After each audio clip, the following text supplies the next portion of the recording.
Vous êtes là, Mélie? Je vois votre nom. Voilà. Peut-être pas conclusion, parce qu'on n'est pas à la fin, on est peut-être au début d'une démarche autour du peuplier, conjointement, bien sûr, sur ce territoire Auvergne-Rhône-Alpes, mais pourquoi pas sur l'ensemble de la France, travailler tous ensemble. Je ne sais pas, votre regard de spécialiste, Amélie. Alors, j'ai préparé un petit... Alors déjà, enfin, je tiens à souligner l'intérêt des interventions qui ont vraiment été riches ce matin.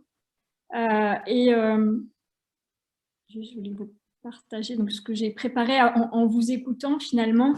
Ce qui me ressort, c'est effectivement la populiculture, elle est vraiment au centre d'une grande complexité et on le retrouve notamment lorsque l'on cherche à comprendre un peu les causes de ce recul de la populiculture que l'on perçoit depuis quelques années. On voit qu'on a des causes diverses qui sont imbriquées, et c'est parce que la populiculture, finalement, elle est au centre d'une grande complexité. Parce que, premier élément, c'est parce qu'on a une grande diversité de peupleraies, hein, c'est ce qui a été souligné par Éric Payassa, notamment on n'a pas une peupleraie, mais des peupleraies. Parce qu'on a aussi des peupleraies qui sont au centre d'un territoire, et c'est ce qui a été souligné là justement, hein, le fait que et on a différents territoires, donc forcément on va avoir des problématiques qui vont être différentes selon les territoires. Alors ça, pour moi qui suis géographe, j'en suis totalement convaincue. Et l'importance de ne pas considérer, de considérer véritablement la peupleraie dans ce territoire particulier, en ne la considérant pas comme une parcelle isolée, mais vraiment comme une parcelle en interaction avec d'autres parcelles de peupliers, avec aussi d'autres parcelles où il y aurait d'autres types d'occupation des sols, avec d'autres usages aussi. Et on le perçoit par exemple sur la question des chemins d'exploitation qui sont aussi utilisés par d'autres usagers, ce qui peut aussi déjà engendrer certains conflits, certaines incompréhensions.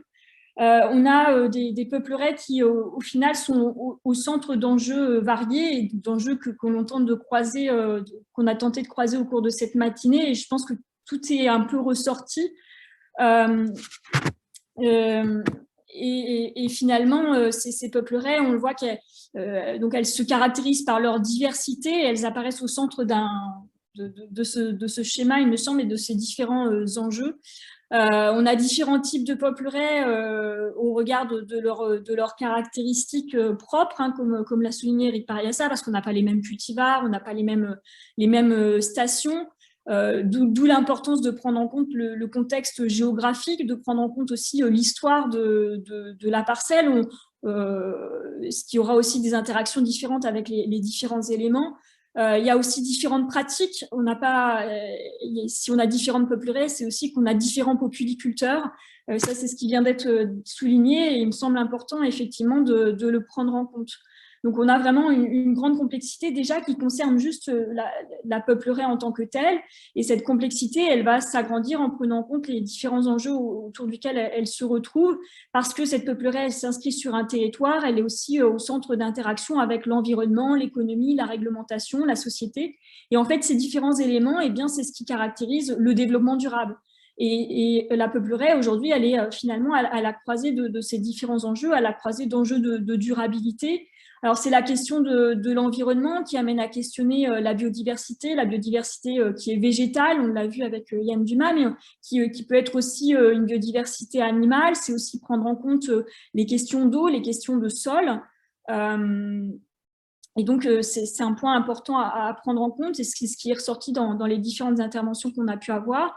Mais c'est aussi l'importance de prendre en compte la peupleraie aussi dans ses liens avec l'économie, les différents usages que l'on va pouvoir faire du bois de peuplier, un bois qui est irremplaçable, hein, comme nous l'a dit Emmanuel Noudin, de par ses caractéristiques qui sont propres. C'est une ressource qui est véritablement importante en France, même si les surfaces sont faibles. On a vu qu'en termes de production de bois, c'est une ressource qui n'est pas négligeable, loin de là, qui est amenée aussi probablement à se développer parce que c'est une ressource locale, une ressource biosourcée, et ce qui peut générer des emplois pour un territoire. Ça aussi, c'est à prendre en compte, je pense, dans les éléments de discussion.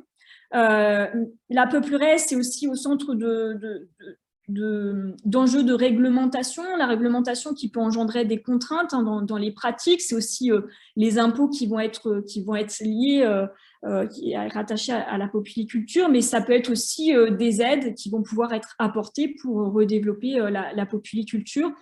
Et la peuplerie, elle est aussi en interaction avec la société, donc qui est un autre pan du développement durable. La société, elle doit aussi être prise en compte. Parce que pour elles, ces peupleraies, ça forme aussi le paysage où elles vont aller se promener, c'est aussi leur cadre de vie, c'est aussi là où elles vont pouvoir avoir des activités de loisirs.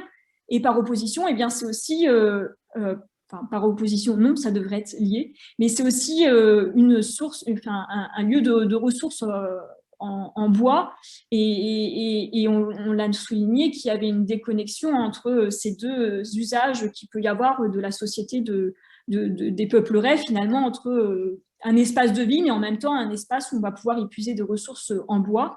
Et ce que je voulais souligner dans cet élément lié à la société, c'est aussi l'importance de prendre en compte le poids de l'histoire, parce qu'on voit que dans certains territoires, la polyculture, elle s'est développée de manière beaucoup plus ancienne que dans d'autres territoires. Et par exemple, on l'a vu avec le Marais poitevin, où finalement, la polyculture, ça fait partie de l'identité du territoire. Et donc ça, c'est aussi à prendre en compte, il me semble.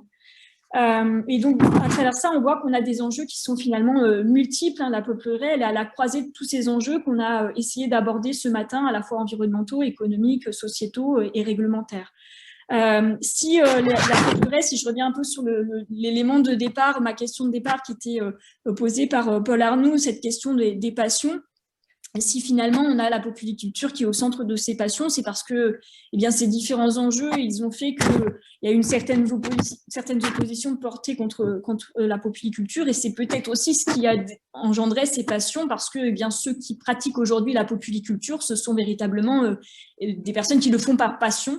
C'est ceux un peu qui ont résisté finalement dans ces différentes difficultés qui ont pu se poser. Ces difficultés, aujourd'hui, elles sont en train de s'atténuer parce que la polyculture recule. Donc, comme je le disais en introduction, finalement, elle représente une moindre menace. Mais c'est aussi parce qu'il y a un dialogue qui s'engage, il y a des études qui se multiplient et qui permettent de démontrer certaines idées reçues parfois qui pouvaient être erronées. Il y a aussi des pratiques qui évoluent et qui font que les inconvénients du passé ne sont plus d'actualité. Et puis, il y a vraiment une volonté de trouver des compromis. Trouver ces compromis, ça implique de prendre en compte les exigences de chacun qui vont varier, on l'a vu, selon les territoires. Et ce n'est pas forcément évident de trouver des compromis parce que si on prend en compte l'avis du grand public, ce serait d'avoir des peupleraies plus naturelles, mais en même temps, on le voit que pour avoir un bois de qualité, il faut aller plutôt vers un entretien qui soit un peu plus intensif. Donc voilà, c'est un petit peu concilier un petit peu tout ça, ce qui n'est pas forcément évident, mais il y a des expériences qui montrent que ces compromis, on est en train de les trouver parfois dans certaines régions. On l'a vu avec la charte de bonnes pratiques pour le Marais poitevin. C'est aussi le Grand Est qui est en train de réfléchir aussi à ces compromis à travers la rédaction éventuellement d'un guide, et c'est aussi ce qu'a fait le CRPF Île-de-France Centre-Val de Loire, dans le cadre d'un projet où j'étais aussi impliquée, donc le projet du peuplier pour l'avenir, où là aussi on a mis autour de la table les différents acteurs de la filière, mais aussi les associations environnementalistes, ceux qui étaient plutôt enclins à protéger les paysages du Val-de-Loire inscrits au patrimoine mondial de l'UNESCO.